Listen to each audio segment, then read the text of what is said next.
It's a brand new dance and we about to go live. Tighten up, Nashville, rep the 615. First you tighten 2 steps, step to the right. Then you tighten 2 steps, step to the left. Blue jerseys everywhere. Game face, yeah, we got it on. Sticking out our chest, beating on it like it's King Kong. Countdown. 3, 2, 1. It's about to get rough. Here come the train, y'all. Tennessee, tighten up. Tighten up, let's get tightened up. Tighten up, let's get tightened up. Sticking out my chest, beating on it like it's King Kong. Sticking out my chest, beating on it like it's King Kong. Tighten 2 steps, step to the right. Do the tighten 2 steps, step to the left. Sticking out my chest, beating on it like it's King Kong. Sticking out my chest, beating on it like it's King Kong. Okay, alright. Titans knock your hands all night, alright, okay. Titans gonna win anyway. First down, come around, we bout to shut them down.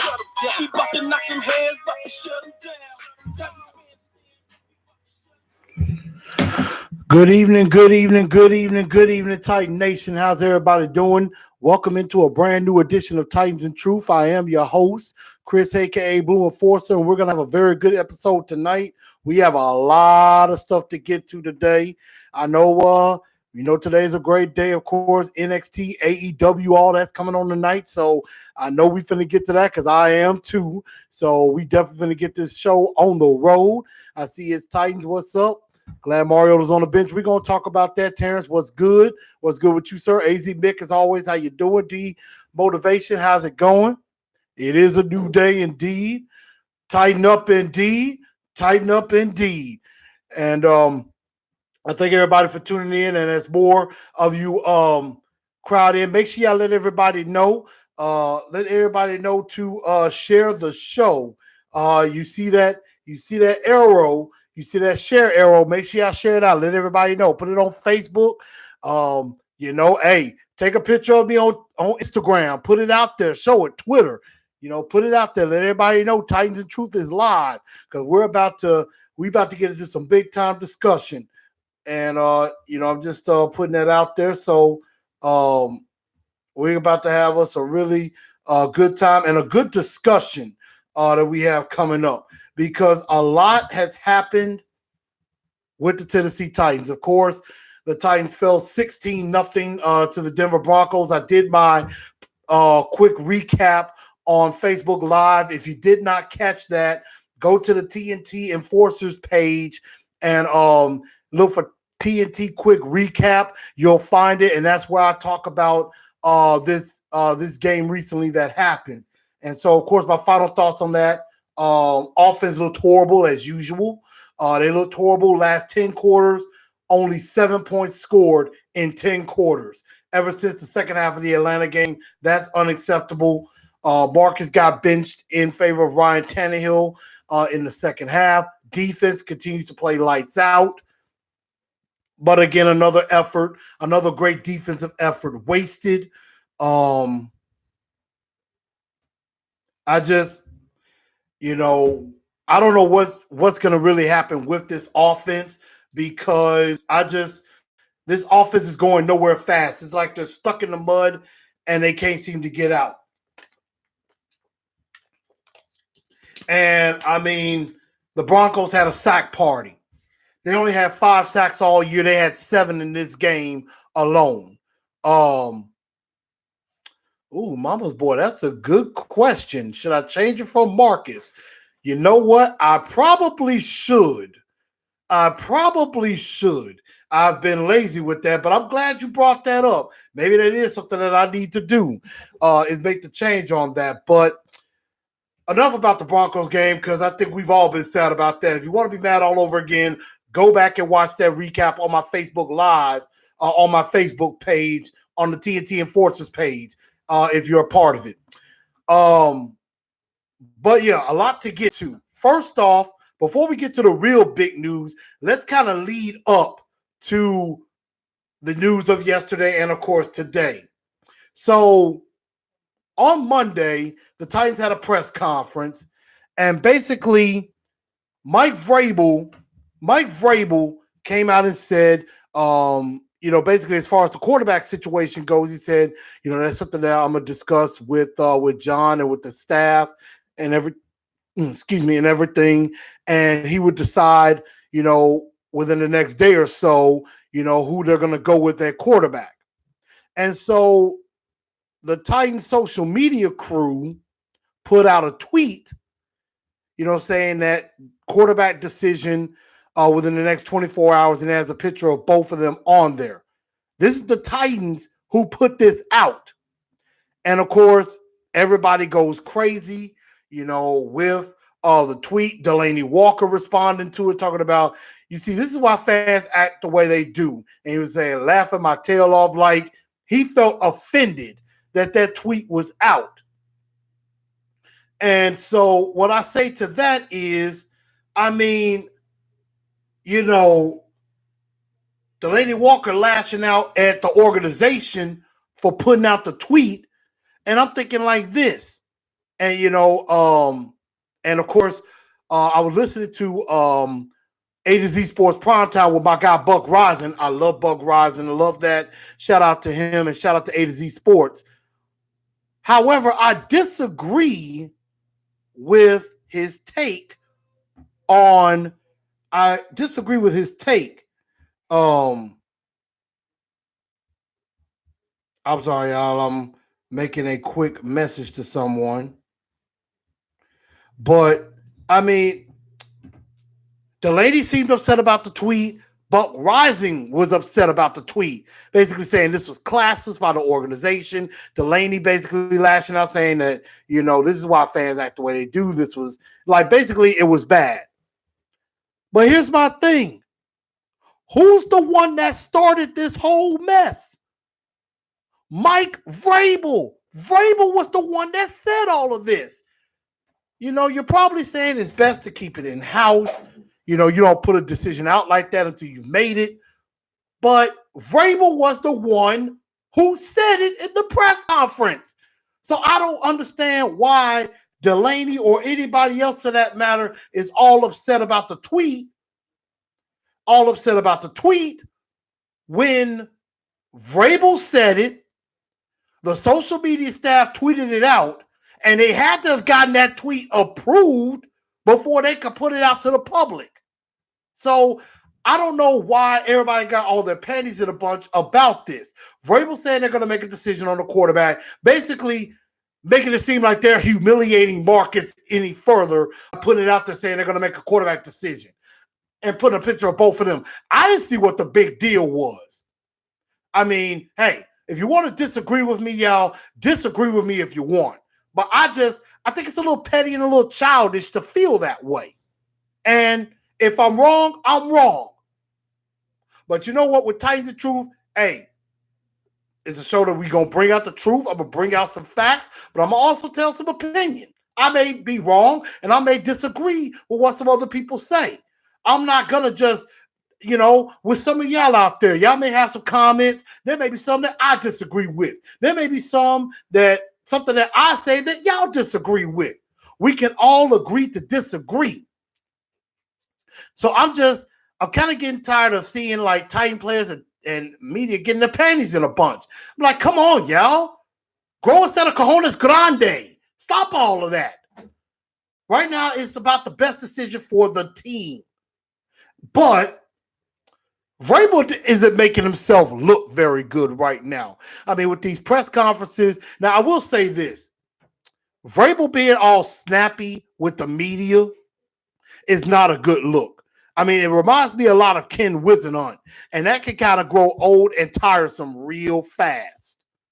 And, you could tell Vrabel is frustrated, but you can also tell Mike Vrabel has absolutely no idea what he's doing. It just seems like he is in way over his head because I know everybody likes to harp on Jared Stillman, but I'm going to back my guy up. He asked some very, very valid questions. He basically said, since you became coach of the Tennessee Titans, before that, Marcus was having some good years, but since then has totally regressed. Do you know why he may have regressed? And Vrabel basically going to say, well, Maybe I'm just not a very good coach, Jared. I mean, being smart with that. And I'm thinking like this. But then you're gonna come out today at a press conference and say, I was joking with y'all. Y'all gotta know when to take a joke. And Darren and Donick earlier today was talking. They were like, well, you're the one telling us to take it as a joke, yet you're trying to say we're supposed to know when you're serious and when you're not. Anything that you say is getting put out to the public. So with that, we're going to take it at face value. You're saying, well, I guess I'm not a very good coach. I took it as it being sarcastic, but a part of me is starting to think, you know what? You might be right. You are not a very good coach, honestly. I mean, when you say something like that, we have to take it at face value. Yeah, we kind of know when you're being sarcastic. But with you can do that if the team is 4-1 or 4-2 and playing pretty well. You could be sarcastic like that. This team is 2-4, losing games you know damn well you shouldn't be losing. Now ain't the time to be sarcastic. Now ain't the time to be trying to joke around. That ain't helping nobody. And so Vrabel being snarky with the media, and Darren Donick and Jared and some others are saying it. Vrabel needs to realize he's not just talking to the media.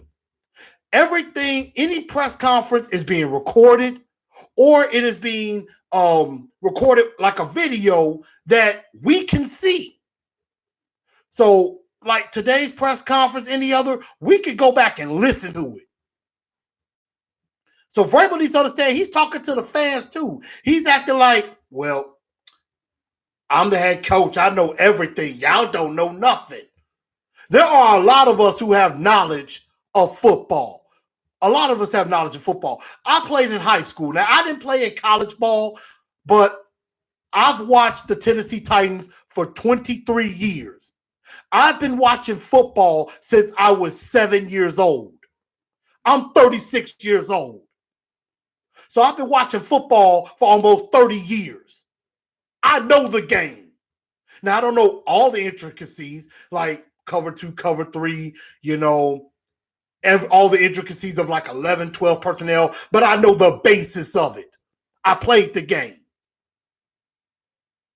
So Vrabel being snappy at press conferences and stuff and acting like, basically the media is trying to say, what can we do? What can you do? What can this team do to be better? What are the answers? And Vrabel is just standing up there like he has no answer to the question, dodging every question and everything. It just seems like he has no clue how to fix it. And really, in a lot of ways, he doesn't really identify the problems either. It seemed like, well, there's a problem and we're doing everything we can to fix it. He's saying that, but it's like they're asking, how do you plan to fix it? And he's standing up there looking like, I don't know. He ain't saying that, but that's the vibe I get. Is like, I don't know. We're just going to try to fix it. I'm like, there's anything specific? Like A.J. Brown earlier today was talking to the media, and he said, I feel partially responsible for Mariota being benched. And the reason being is because I got to work harder to get open. Bang. He explained where he felt he messed up and what he wants to do to fix it. He's like, I got to fight to get open for my quarterback. How come Vrabel can't seem to have an answer? Arthur Smith don't seem to have an answer. And for the love of God, why hasn't Keith Carter been fired yet? I don't get that at all. And every time he keeps coming around saying, well, we got to play better. We got to coach better. We got to do better. I'm like, how old is that getting? That is getting very old. And it seems like, it almost sounds like you don't care. You're just saying that because it's just words. There's no action behind it. You've been saying, well, we got to get better. We got to be better and all this. You've been saying that for 6 weeks. And yet, Nothing that's been better. You haven't addressed the offensive line. You haven't addressed the offensive line coach. You haven't addressed the play calling. You're basically going to send the same 5 guys on the offensive line expecting a different answer. And it's pathetic. And I'm really starting to think that Mike Vrabel is not the right coach for this team. Now, I already said I was out on Marcus, but I'm really starting to be out on Mike Vrabel right now. But I know John Robinson is not going to fire his boy. He ain't going to fire his boy because, they go back to New England, and all of that. But at the same time, it's a results of business. And quite a bit of this blame has to go on John Robinson too. Because John Robinson said, and I quote, well, he didn't say quote, but basically his message with the firing of Mike Mularkey was that going 9-7, going to the playoffs, winning a playoff game was not good enough. We should be better than that. Here's a question for everybody out there. Have we really gotten that much better? Because good to great is dead. I don't want to hear that anymore. Have we really gotten that much better since Vrabel has been coach? I mean, he comes into a very good situation. And it seems has completely messed it up.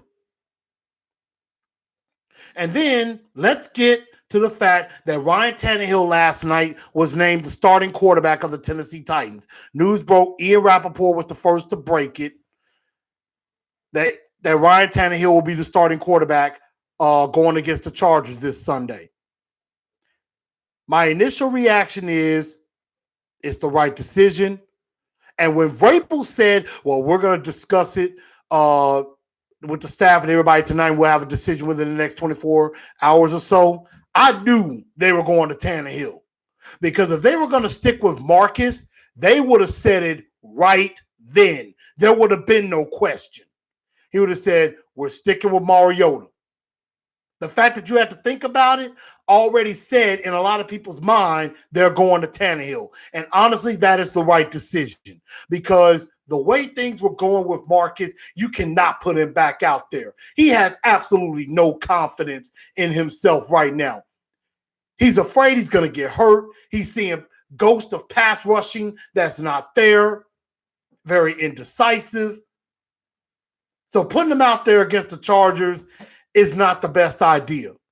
Now, we may see him again before the season is over, but I think this has signaled the end of the Marcus Mariota era in Tennessee. And this brings me to a question that a lot of people have asked today on radio shows all over, and I'm going to ask it to all of you. Did the franchise fail Marcus Mariota?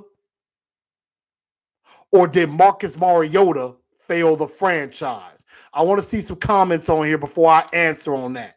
But I'm going to go back and read some other comments as y'all think about that. But, I know a lot of people saying, what's up? And everything. Belvis saying O-line is atrocious. I agree on that. D09, one of them sacks on Tannehill was Henry's fault. Now, I went back and looked at the 3 sacks Mariota took. One, the blitzer came and Dion Lewis had no chance against that blitzer. That blitzer came and just blew up Dion Lewis. And Saffold could have held his block just a tad bit longer, but Marcus didn't get out of there quick enough. The second sack, Marcus just looked indecisive. The pocket was pretty clean, and Marcus did not make a decision. Maybe either somebody wasn't open or he just didn't get out of there and ran into the sack. He ran into a sack because the guy that made the sack was already out of the play, and then Marcus was running, and the guy ran right into him. He ran right into that sack. Now, the third sack that Mariota took, completely on Nate Davis. Marcus had no chance on that one. That one I put on Nate Davis completely. But I mean, what's up, Anthony Soto? What's going on? And Pete saying, what's up? Think we can get on some type of roll? I don't know. We're gonna find out. Lee says keep it in house until a decision is made. They brought it out already. Not a big deal at all. Tyler, what's up with you? Classic Ride, what's going on? Vrabel looks lost. I agree. DO9 says Vrabel looks like he's stressed out. And he should be. I mean, the fact of the matter is, this offense has been putrid for 4 out of the 6 games. Here, let's take a look. Here are the number of points the Titans have scored. 43 against the Browns, which really was 36 because there was a pick 6 by the defense.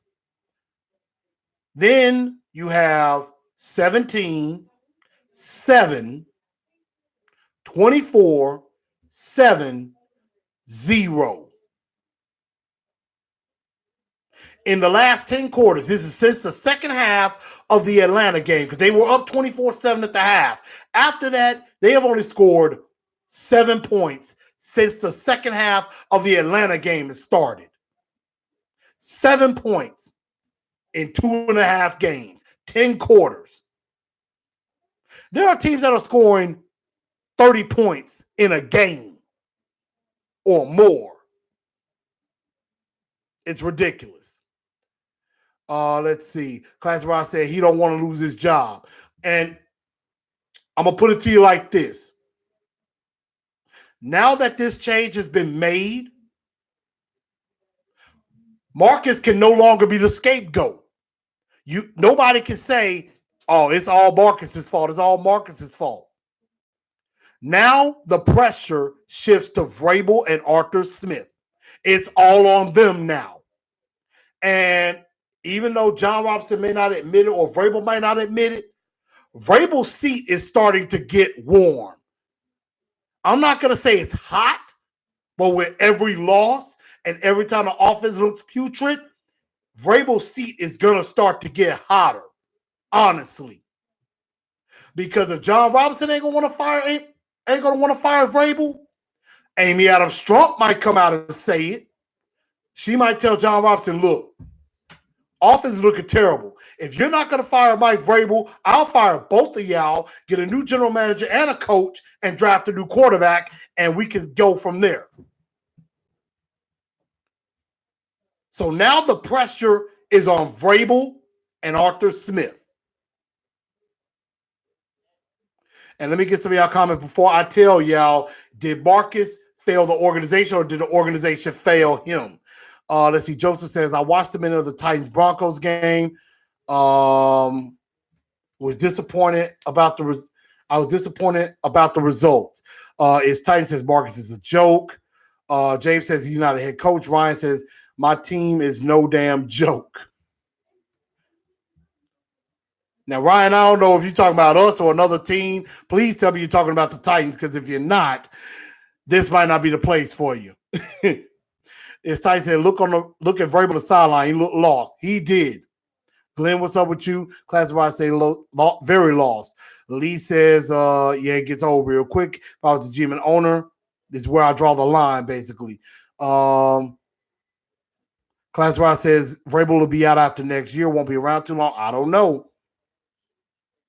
Let's see. But yeah, basically everything. Belvin saying Arthur Smith sucks. O-line is a major problem. James Sally says that. So I think a lot of y'all are getting the point. And it's all getting worse. James Sally says Kevin Gant. Good old boy attitude is what has gotten us to this point. Never changes. Let's see. But I think a lot of y'all are saying, about Vrabel. Belvin said, would you have confidence with this O-line? Good question. And the answer is no. No. And it's Titans. Let me put it to you like this. I know you're feeling very angry right now. Trust me, a lot of us are. Amy Adams has done everything in her power to try to make this team better. She's up the facilities. She's working on the stadium. She is trying to connect with the fan base, but she is letting John Robinson be the general manager.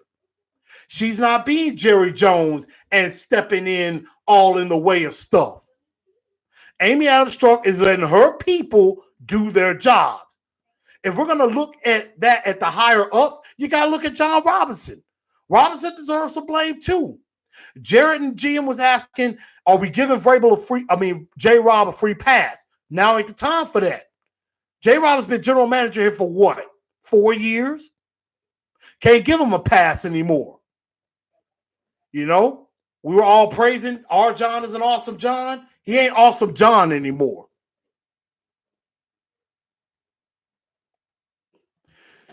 Now, It's Tight says Marcus failed the fans and the franchise. Belvin saying franchise failed MMA. Pete says Titans fail MMA. Titans have failed several quarterbacks. Little Kilo says Marcus took too many sacks and terrible throws. Let's see. DO9, we need to establish a passing game to run the ball the way we want to. Everybody stacks the box. Tyler says Mariota failed the franchise and the franchise failed him 60-40. Tyler, now are you saying 60-40 Marcus failed and 40% organization failed, or the other way around? I'm Houston Order Titan for about 40 years. It's been a power offensive line scheme. Malarkey was doing it right. Yeah. J-Rob needs to be fired. Ooh, look, Kilo going hot there. Aren't the College tailoring the offense to suit College strength? It looks like it. That's why they got Kingsbury. Now, okay, thank you, Tyler, for that. It says 60% on Marcus, 40% on the franchise. Here's what I think about that. Did Marcus fail the franchise? Yes. Marcus failed the franchise. And I'm going to say about 35% of it is on Marcus. Now, don't get me wrong. That is a big 35%. Because Marcus could have been a better quarterback. I mean, let's think. How many years has Marcus played all 16 games? And I think we all know the answer. None. Hasn't played all 16 games, hasn't been able to stay healthy, has regressed since the 26 touchdown, 9 interception year. And I think ever since the ulnar nerve happened week 1 last year, he hasn't been the same. Now, a lot of people could say he hasn't been the same since that injury in Jacksonville. But Marcus came back from that. The ulnar nerve, because that was in his throwing hand. And that was kind of the beginning of the end. And I know everybody wants to bring up, well, Marcus won us a playoff game. He's the only quarterback in franchise history with 3 winning seasons. Yes, he did do that. And yes, he won us a playoff game 2 years ago. We all know the NFL is a what have you done for me lately business. It's about the now, not the past. And since then, Marcus has only thrown in the last 2 years 18 touchdowns and 17 interceptions, because he had 11 touchdowns, 15 interceptions last year, and this year 7 touchdowns, 2 interceptions.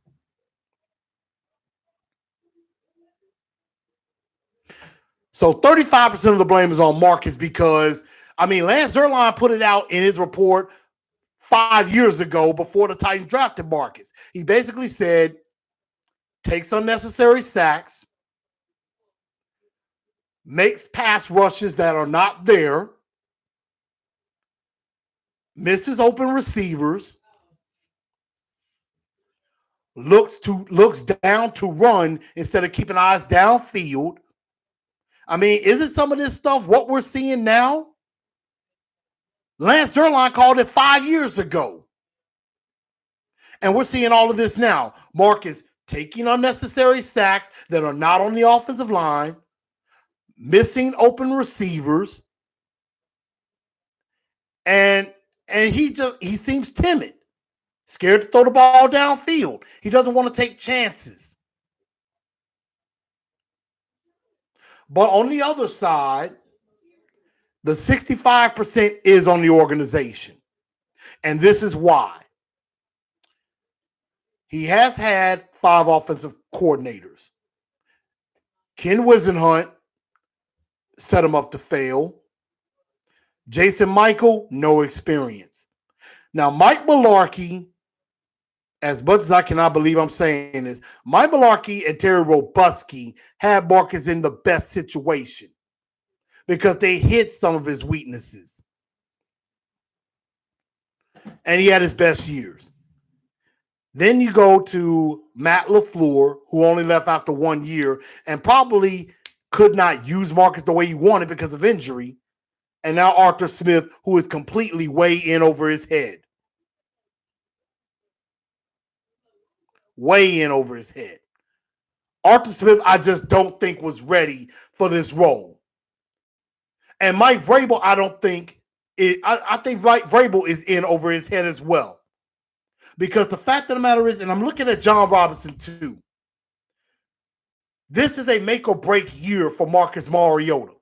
And I understood the reason for bringing Arthur Smith in is for continuity and to keep everything the same so that Marcus doesn't have to learn a whole brand new offense.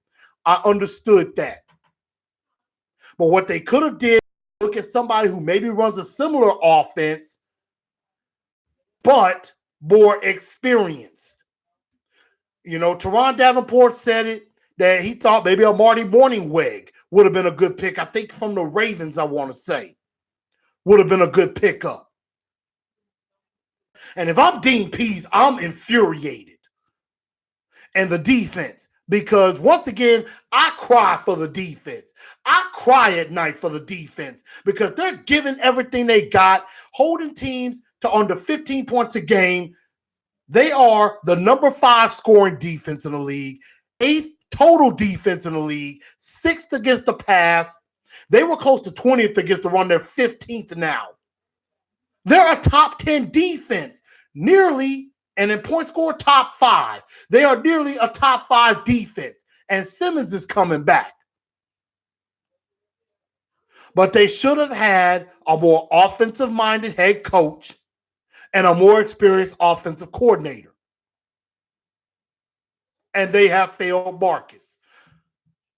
But this is where Marcus failed because everybody said they needed offensive line help. Vrabel, John Robinson invested.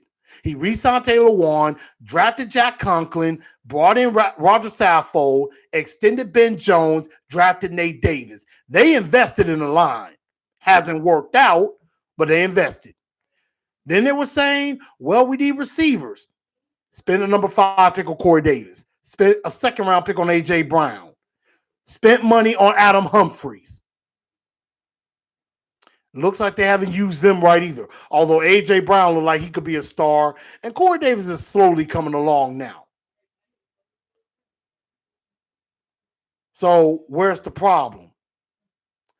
It's offensive line and coaching to me, which is why I say 65% on the organization. The organization has failed, but Marcus is responsible as well.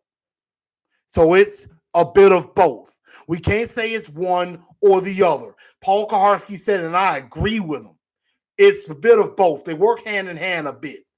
Marcus failed this organization, but the organization didn't exactly help him with the best options.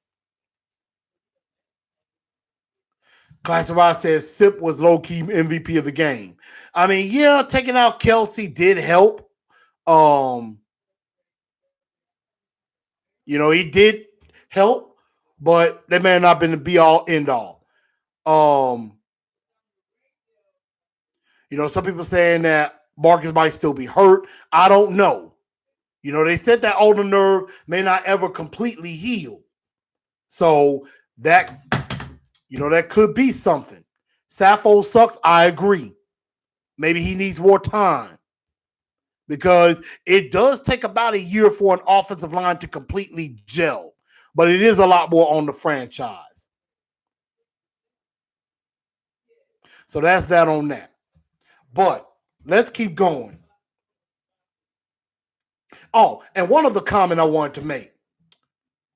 Let me ask y'all something. When has it that other players that have been put around a quarterback made a quarterback better? Usually it is a quarterback that makes others better. I mean, we talk about the atrocity of the offensive line. But take a look at Russell Wilson, Deshaun Watson. Both of them have had horrible offensive lines over the years. They both still make plays. You know? Gardner Minshew, as much as he probably is not good, he doesn't have a great offensive line either. But he knows how to evade the rush and somehow makes plays. Those are probably not the best examples, but those guys are making plays where Marcus is not. And with Tannehill now in, we're going to get to the root of the problem. And Vrabel is going to have to admit it. Again, the pressure is now on Vrabel and Arthur Smith. And you're going to really find out if it is an O-line problem or a quarterback problem. And most likely it is the former. It is an O-line and coaching problem because Tannehill went in, he got sacked 4 times too. But we're going to really find out. We're going to get to the root of the problem now that Marcus Mariota is free of blame. Lil Keto says Lawan need a foot in his ass. Yeah, all of them do. All of them do. And Classified saying the tackle is gelling. Talk about Laramie Tunsil. LaShondra, hey, it's good to have some females up here. We need some more females on the show. LaShondra saying it's over for Marcus break season. And I think it does signal the end.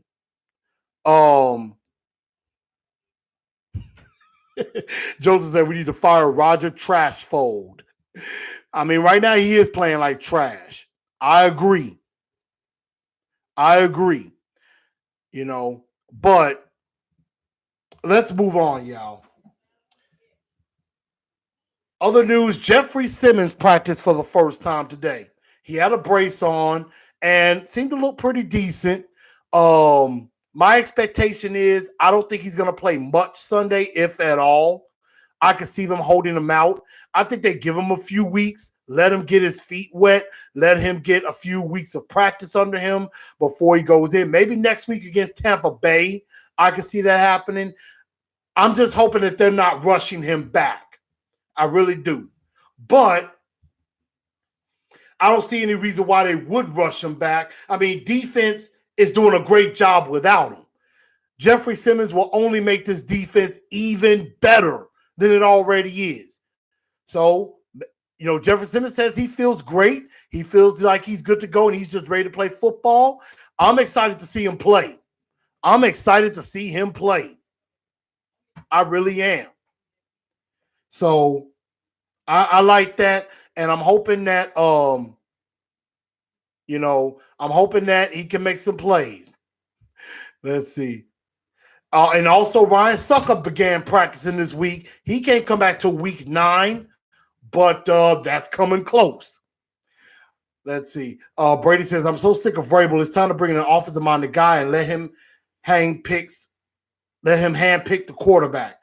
The only way this franchise takes the next step. I agree with that. And Tyler said they said his recovery is well ahead of schedule. I mean, yeah, ACLs are, it usually takes the longest, but with the healing, it's a lot different now. Now, Classic Rod, you're saying that Simmons shouldn't even play this season. I mean, yeah, to a certain extent, I agree, but I think they're going to bring him along slowly. They're probably only going to play him about maybe 5 to maybe 15 snaps a game. Let him get his feet wet a little bit. Next year, they'll unleash him.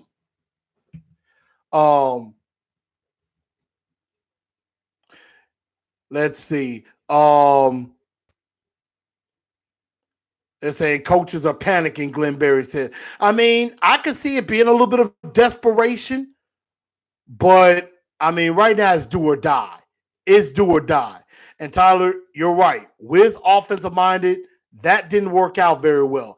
And the main reason Wiz and Hunt didn't work out very well, Wiz and Hunt is basically the offensive version of Mike Vrabel. Very stubborn, sticks to his guns. He thinks he's better than everybody. He thinks he knows all and nobody else knows nothing. Not willing to adapt, not willing to make a change. That's why Wiz failed. He was stubborn and, maybe his offense was way too complicated. The quarterback coach prophet music is Pat O'Hara. He's formerly the Texans quarterback coach. So, but yeah, I'm hoping to see Jeffrey Simmons hopefully get some action. Now, it's time for our Two-Tone Blue Star of the Week nominations. I know there aren't many, but put your nominations out. Who do y'all think is the Two-Tone Blue Star of the Week? I got a few. I got a couple that I could think of as the Star of the Week. And Class of Ride, you're right. It's the Colts and Texans right now. Fighting for the division. One will be the wild card. We're going to find out. I mean, Colts were 1-5 last year, made the playoffs. True, they had Andrew Luck, but they made the playoffs. Texans were 0-3, won the division. So it could happen, but I don't know if it will. We will see. Let's see. James Tyler says Byard. Belvis says Byard. Tyler says Brett Kern. AZ Mix says Byard. And I'm with a lot of people right now. I would have to say definitely the Two-Tone Blue Star of the Week is Kevin Byard, without a doubt. Got 3 interceptions already, and the interception he made was absolutely incredible. I mean, Mike Keith didn't even see it, and neither did I, because, they were throwing it to Noah Fant, and they were like, the pass was incomplete. Pass is incomplete. Oh, wait, it was intercepted. Intercepted by Byard. I mean, went right off the back of Noah Fant and into Byard's hands. I mean, call him Kevin on the spot. And he was right there for it. I mean, great pick. I just hate the offense, as usual, did nothing with it. But definitely the Two-Tone Blue Star of the Week has to be the mayor of Murfreesboro, Kevin Savage Byard. And I got to give me a 31 jersey. I really do. Love me some Kevin Byard, without a doubt. But I will say, shout out to Brett Kern, because he's having an all-pro year. I mean, if after Brett Kern passes on years and years and years down the road, I would love it if we could bronze Brett Kern's foot and put it in the Hall of Fame. Brett Kern has probably the best kick in the business, in my honest opinion. Brett Kern's leg needs to be bronze or put in gold. Brett Kern's foot is worth his weight in gold. I will say that, without a doubt. I love Kevin Byard. Probably John Robinson's best pick ever. Probably, hands down. And this dude wasn't even invited to the combine. Now, I know a lot of people want to say John Robinson is missed on the early round picks with Conklin, with Davis. Well, Davis is still yet to be seen. But I'm talking about with Byard and Austin Johnson. But he's hit on some picks late. He's hit on some late picks. Jayon Brown being one. Byard is another. I mean, he's hit on them. He's definitely hit on them, without a doubt. So, congratulations to Kevin Byard, the Two-Tone Blue Star of the Week. Now, of course, whenever there's a star, there's also the dunce. The dunce of the day. And I know there are plenty of nominees to go around. Tyler says dunce of the week, offensive line and O-line coach. I mean, we could put Marcus on there. We could put Vrabel on there. Arthur Smith could be one. You know, I mean, there's plenty to go around. So who do y'all think? Tyler says offensive line. It's Titan says Marcus. It's Titan. You just don't like Marcus, do you? You just don't like Marcus, do you? James Tyler says everyone but the defense.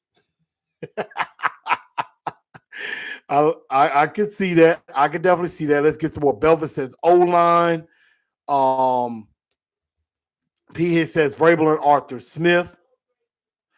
Let's see. Joseph says, can't wait for Ryan to come back week 9 and kick for us against Tampa Bay. I'm interested to see what Jeffrey Simmons can do.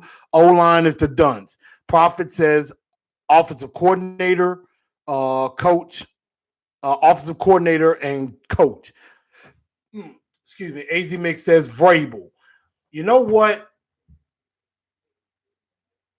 I'm looking at all the votes. And you know what? There is a collective.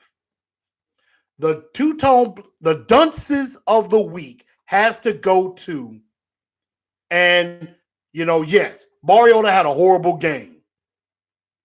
But I'm going to give the dunce of the week to the Can't Coach trio of Vrabel, Arthur Smith, Keith Carter.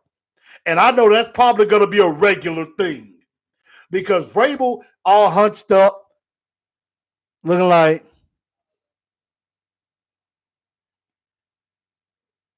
I mean, I'm just giving you some looks that he had.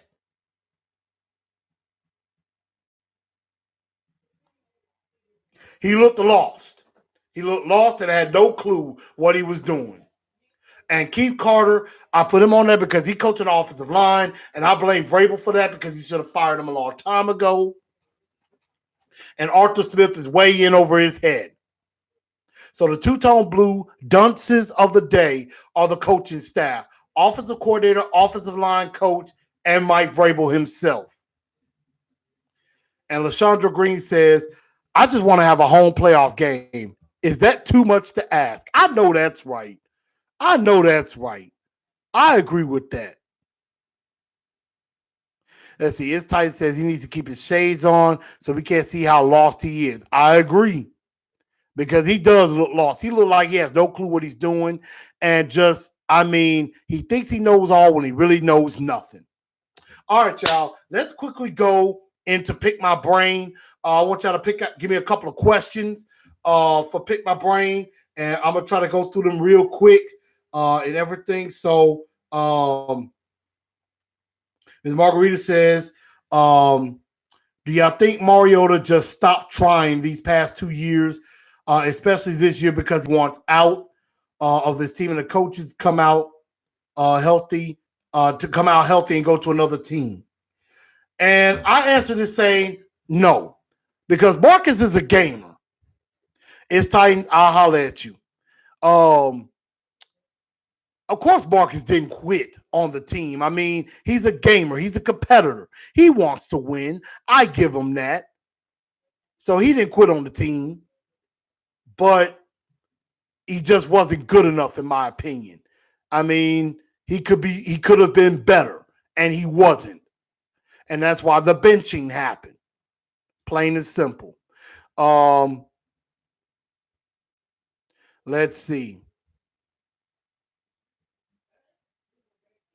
Classic Rock says, also watch Vrabel's body language on podium, always looking down and playing with a pen on the podium. I mean, like I say, he looked like he has no idea how to answer the question. Looked like he has no answer at all. He looking defeated. And we need answers, as DO9 says. James Taylor, are we going to resign Derrick Henry or Jack Conklin? I don't know. That I don't have the answer to. I mean, if Derrick Henry can keep getting better and have, continue on the season he has, which I think he can get to 1,000 yards or more, which I said 1,200, then yeah, he could be resigned. The only problem is he can't pass blocking. He doesn't catch out of the backfield. We could find that in the 3rd, 4th, or 5th round of the draft who could do it just as better as he is. Conklin, I don't know. I mean, not picking up his 5th-year option really said a lot. Let's see. Vrabel's gotten real rude answering reporters. I agree, Derek. I agree. A lot of that is frustration. Um, Prophet Music says, I don't think Marcus has a killer instinct. I think he could ball, just the ice in his veins isn't there. I agree. Marcus is a baller. He's a gamer, but if you don't have confidence, you're not going to be successful. You've got to believe. You got to believe in yourself for the team to believe in you. You got to have some swagger. You got to have some dog in you. And I just don't think that dog is there. Joseph says, what is the percentage of us winning the AFC South? Right now, it ain't looking good. It ain't looking good. I'm going to say right now about 15%. I'm going to say that. I'm going to say about 15%. If we lose this game, it's going to be down to less than 5%, in my honest opinion. But yes, we are still in it. We are definitely still in it. How long we're still in it, that is the question that remains to be seen. And that's something that we're going to find out.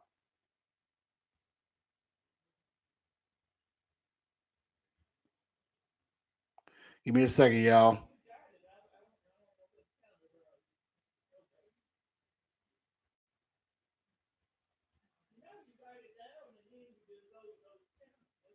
Okay, but let's see. Not looking good at all. We need to be the City Miracle for the playoffs. I agree.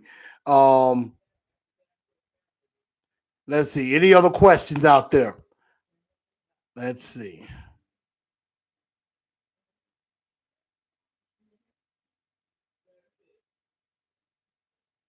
But you know what? I feel like this. There's a lot that needs to change. Maybe Tannehill does provide a spark. And um, maybe he does provide a spark. And this could help the team. I mean, this might be the spark that we need, but we're definitely going to find out a lot of things. We're going to find out a lot. I really do. And we're going to see where this team goes. Are they just going to pack it in, or are they going to keep fighting? I think a Vrabel coach team, they're going to keep fighting. But as the losses mount, it's going to be on Vrabel. The blood is on his hands, and it's on John Robinson's hands, and it's on Arthur Smith's hands. So we're definitely going to find out. But it looks like that was all the questions that I had. So we're going to keep going, and we're going to quickly get into the preview of the Chargers. The Chargers coming in at 2-4. They lost to the Steelers 24-3. Well, no, I take that back. They lost 24-17. To the Pittsburgh Steelers. They're 2-4 on the year. They got Phillip Rivers on offense, a great quarterback. They got Melvin Gordon back and Aaron Eckler, who can catch out of the backfield. They've seen the resurgence of Hunter Henry, could be a good tight end. They got good receivers in Keenan Allen and Mike Williams and Travis Benjamin. Defensively, they got Joey Bosa, Melvin Ingram to bring the pass rush. They got Thomas Davis, the former linebacker out of Carolina. Casey Hayward, the former Vanderbilt defensive back. And then Desmond King can be very dangerous in the return game. Offensively, the Chargers are 27th in running the ball, but they're 4th in passing the ball. They're 14th overall offensively and 22nd in points scored. So they can move the ball up and down the field, but they don't score very well. Defensively, they're 22nd against the run, but check this out. 5th versus the pass, 10th in scoring defense, 7th total defense. So we cannot overlook this Chargers team. This Chargers team has a lot of good football players. And Phillip Rivers can still sling it with the best of them. And you got Ken Wisenhunt, who is the offensive coordinator. Wisenkant, who's the offensive coordinator. And this is the 3rd time in 4 weeks that we're going up against a former Titans head coach. Of course, Wisenkant, offensive coordinator of the Chargers. Mike Mularkey was the Titans coach in Atlanta. Munchak, offensive line coach of the Broncos. So we're in this carousel of facing former coaches. And I mean, this is going to be a very tough game. This is not going to be easy. But this is a game that should be very winnable. Let's see, Clarence Ross said the Jags still in it, and they have a tiebreaker. That's true. Andy 03 Hawks says, why wait till his fifth-year option to make his feel like his job is on the line? Give him that fear in his fourth year. I think they did try to give him that fear in the fourth year, but they felt like they maybe wasn't sure if he was the guy or not, so that's why they gave him that fifth-year option. But they're definitely not giving him a franchise tag after this. So that's it. Dion said, why ain't nobody talking about our changes? Nobody hasn't even mentioned it. I guess nobody cares. They just care about the Cowboys losing to the Jets. I mean, actually, quite a few of the national media is talking about it. I was looking at PTI, and they were talking a little bit about it. They were like, what's the word? Marcus should feel like this. And Tony Kwanzaa said forlorn, and I don't really know what that meant with that. And then Mike Wilbon says Marcus should be angry. You're replacing him, who is 29 and 32, with a guy who is 41 and 45 as a starter. But I'm like this. Right now, we need something. Marcus is not it right now. So that's just how I feel on that. Classic Rod says the Chargers have the tight number. Bosa's going to kill Tanny. I mean, playing the Chargers is never fun. And I hope the Chargers don't pick this week to get into the sack party. But we have seen with the offensive line, they've let us down time and time again. So Andy 03 says we have to show running presence early. Tyler says Bunch was a good offensive line coach. I agree. But I don't know if he's going to come back here after we fired him as head coach. So I don't know about that. Let me see. But here are, by Blue Enforcer, 4 points to victory. And this is what I think. First off, we got to take care of Melvin Gordon and Aaron Eckler. Not just stopping them running the football, but also catching passes out of the backfield, because they both can do that, especially Aaron Eckler. Aaron Eckler is dangerous out of the backfield. And if Jayon Brown does not play this week, which he did not practice today, that could spell trouble for us. That could spell a lot of trouble. Number 2, we got to watch out for Hunter Henry. We've had our issues covering tight ends. And we know that Phillip Rivers is a gunslinger. He's going to throw it. He's going to throw it up. Definitely. So we've got to play to our strength as far as pass coverage, which we are very good at. Again, we're 6th against the pass.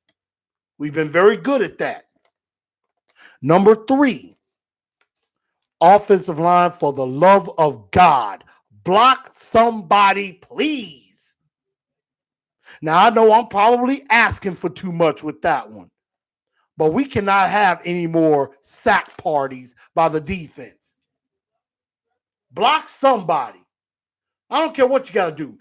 Every offensive lineman needs to be blocking somebody and get it together. And number 4, now I know Tyler mentioned it and Andy Hawk mentioned it, setting a run presence early. I kind of disagree with that. Instead of using a run to set up the pass, which is like what we always do, use the pass to set up the run. But that's not going to be easy because, again, they're 5th against the pass. So we need a quick passing game to kind of loosen them up, because they're going to stack the box. They're going to try to stop the run. That's what they're going to do, even though they're 22nd against the run. Denver wasn't that great against the run either. Look what they did to Derrick Henry. We're going to have a quick passing game, and Tannehill does give the threat of throwing downfield, which could help too. So that's something that we're going to have to do. We're going to have to take some shots downfield, and then that can open up the run with Derrick Henry. So we got to do it. We got to use the pass up the run, but we got to do it in a smart and careful way. So that's what we got to do. Tyler says Amy is a sweet lady, but I bet she could talk him into it. We'll have to see. Every team gets the sack party against the Titans. Wow, Class of Ryan, you really down on this team today, which I understand. They haven't given us much to be proud of. Hunter Kelly says, I hope we draft the quarterback and sign Bridgewater and let whoever we draft learn the playbook like Casey did with Mahomes. I think in the end, that is what they're trying to do. And I think maybe Tannehill, if he does well, comes back as that bridge quarterback and we draft the quarterback, let him sit behind Tannehill and maybe even a Logan Woodside, let him learn the playbook, and then we bring him in. And he says, use play action to roll out, set up some short passes to free up the running backs. We're going to have to see. We got to use the short passing game. We got to loosen them up. So then that way it opens up the running lanes. I do agree. So with that being said, here is my prediction. As much as I love the Titans, I got to go with the Chargers here. I don't have any faith in this coaching staff right now to turn this around. I think Tannehill plays valiantly. I think Tannehill throws a touchdown in this game. And I think Cody Park hits a couple of field goals. But I just think in the end, Phillip Rivers is a little bit too much. And I just don't know if that offensive line is going to hold up. So I have the Chargers winning 23-13. And it looks like we fall to 2-5, and then some heads begin to roll. I really pray that I'm wrong. And I hope I'm wrong. Because I want the Titans to win. But we got to be realistic. Got to be realistic. But now we're going to go to the blue bombshell before we get out of here tonight. And some of y'all are not going to like what I'm about to say, but I'm going to say it anyway. I've been paying attention to a lot of Facebook posts all over social media in Titan groups. And I'm seeing a lot of, and I'm going to say this, so-called Titan fans turning against the team because we benched Marcus Mariota. And going all crazy. Let me ask y'all something. And Teron Davenport tweeted this. And I agree. He says, are you a fan of the team or Mariota? Because I find it interesting that you're hoping your team fails. That was from Teron Davenport. He tweeted that out, responding to somebody who I guess wants the team to fail because he's so distraught over Marcus being benched. And this is what I'm getting at. Stop with this pity party, okay? Did I want Marcus Mariota to succeed? Absolutely. I wanted Marcus Mariota to succeed more than anybody. But I said this in the beginning of the year, that it was put up or shut up. No excuses. And Marcus has not put up. So I say this to all of the fans who want to be all sad and sorry for Marcus and talk about, he's a nice guy. He's a nice guy. He's a good guy. Why you bench him? And I hate the Titans. And I want Tannehill to get hurt. And I want the Titans to lose because they benched Marcus. Oh, cry me a river and shut your damn pie. This is the NFL. This is not time for no pity party. This ain't no time for no sensitivity. Did I want Marcus Mariota to succeed? Absolutely. I did not want Marcus to fail. I wanted him to be the guy. But in reality, Marcus proved to not be the guy. Yes, he did some things, again, in the past. We're talking about now. It's not working. And I don't like the fact that some of these fans are coming out talking about they hate the team now or they're turning against the team. They're throwing their Titan paraphernalia and stuff away because of the benching. If you're a fan, you are a fan of the team, not no particular player. You can like certain players. Again, I like Kevin Byard. That doesn't mean that I'm just a fan of Kevin Byard and not of the team. I like Jarrell Casey, but I love the Titans. And I like the fact that he is a part of that. So, oh my God, some of y'all drove me crazy with this mess. I'm like, stop this pity party. A lot of y'all who are now crying for, oh, but Marcus is a good guy. He didn't have to be pissed like that. Y'all humiliated him. Cry me a river. Some of the same of y'all were wanting Marcus to be out or didn't want him to succeed. And now y'all wish Tannehill gets hurt? What kind of fans are y'all anyway? So what's up with that? I don't appreciate none of that at all. And the fact of the matter is, a lot of us was just blaming Marcus.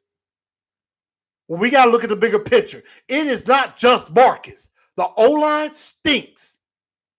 Receivers are not getting open. Arthur Smith is predictable in his play calling. Keith Carter sucks. Right now, Vrabel sucks. Marcus Mariota is a problem, but he is not the biggest problem. And again, I know I said I was out on Mariota a few weeks ago. Again, I wanted him to succeed. But I am a fan of the Tennessee Titans, no matter who the quarterback is. So my message to all of you fans that want to turn on the team, if y'all are real Titan fans, shut the hell up, suck it up, and tighten up. And as Miss Loretta would say, tighten up, don't lighten up. Are you a fan of the team or not? A real fan sticks with their team. Now, again, back to Steve McNair. I hated what the team did to Steve McNair. I hated what they did to him, locking him out of the facility like that because they were afraid he was going to get hurt and still have to pay him $8 million and then ship him out. I hated what the organization did to him and did it behind Jeff Fisher's back. But you know what? I didn't cry over that. I was a fan of the team, and I'm sticking with whoever is the quarterback. Ryan Tannehill is the starting quarterback now, and I'm going to be behind him. Now, if he stinks, I'm going to criticize. If he does well, I'm going to praise him. Plain and simple. Same with the coaching staff, same with anybody else on this team. We stick with our team through and through. That's what we're supposed to do as Titan fans.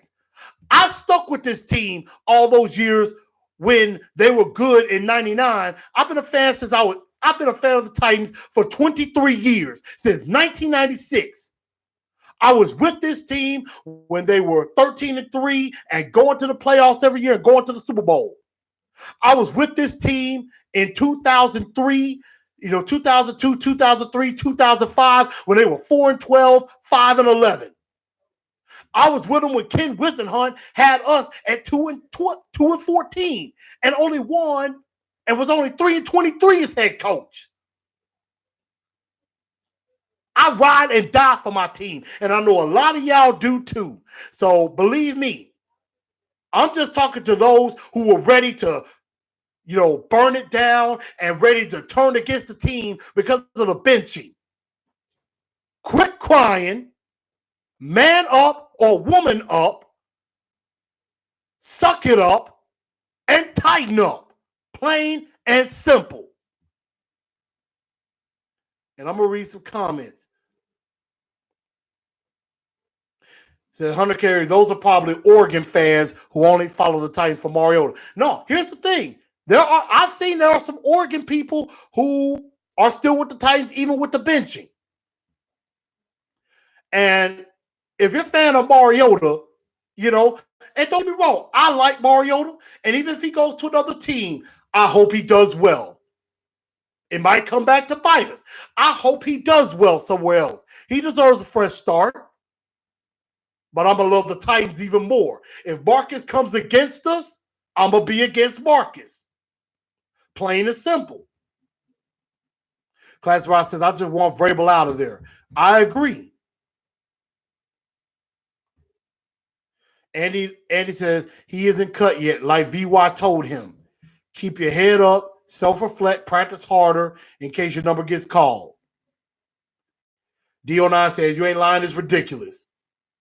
James says, I'm still a fan, got a Taywan Taylor jersey. Andy like, I love VY, didn't cry when he got ran out. Classified said, how do you feel about tanking for a high draft pick? I don't like tanking. You do everything you can to win. Now, Miami is tanking. Washington might as well tank. Cincinnati, probably tanking. I don't like tanking because I feel like it's a slap in the face to anybody that's played football or to any real fan. It's a slap in the face to come out and say you're going to tank. That's what I feel.